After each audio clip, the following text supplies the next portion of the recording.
It's Christmas Day in the workhouse, and the cold bare walls are bright with garlands of green and holly.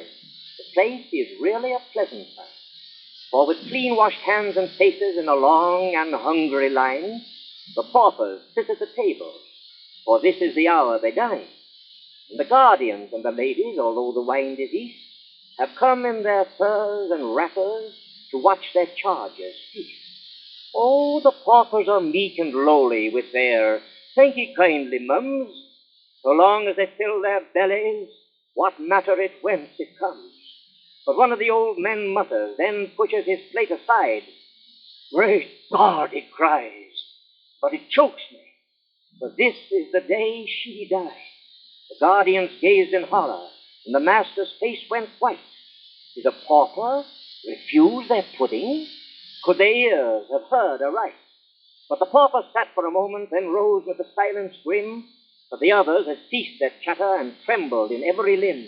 And he looked at the guardian's ladies, then eyeing their lords, he said, "I'll eat not the food of villains whose hands are foul and red, whose victims cry for vengeance from the dank, unhallowed grave." "Oh, he's drunk," said the workhouse master, "or else he's mad and raves." "Not drunk nor mad," cried the pauper, "but only a hunted beast, who, torn by the hounds and mangled, declines your vulture's feast. I don't care a curse for the guardians, and I won't be dragged away. Just let me have the fit out.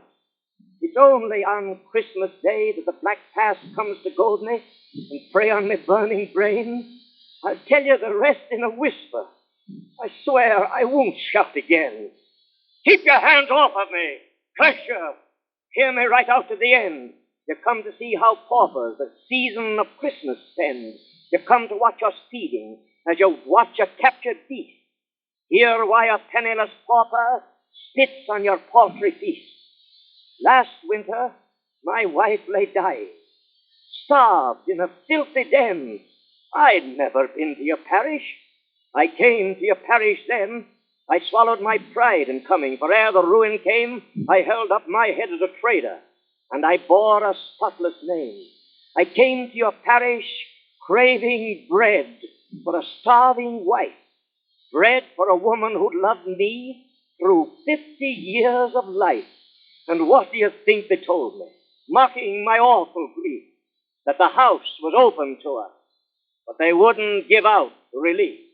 I slunk through the filthy alley. It was a cold, raw Christmas Eve.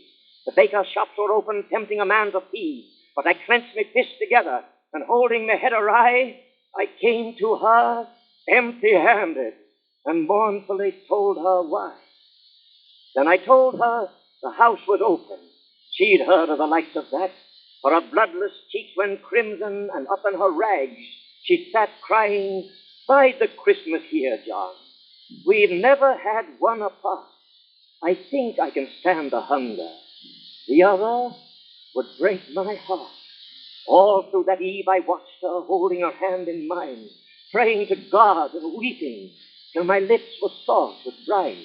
I asked her once if she hungered, and as she answered no, the moon shone in at the window, setting a wreath of snow. And she rose to her feet and trembled, and fell in the rags and moaned, "Give me a crust, John. I'm famished. For the love of God," she groaned. I rushed from the room like a madman. I flew to the workhouse gate, crying, "Food! Food for a dying woman!" And the answer came, "Too late! Too late!"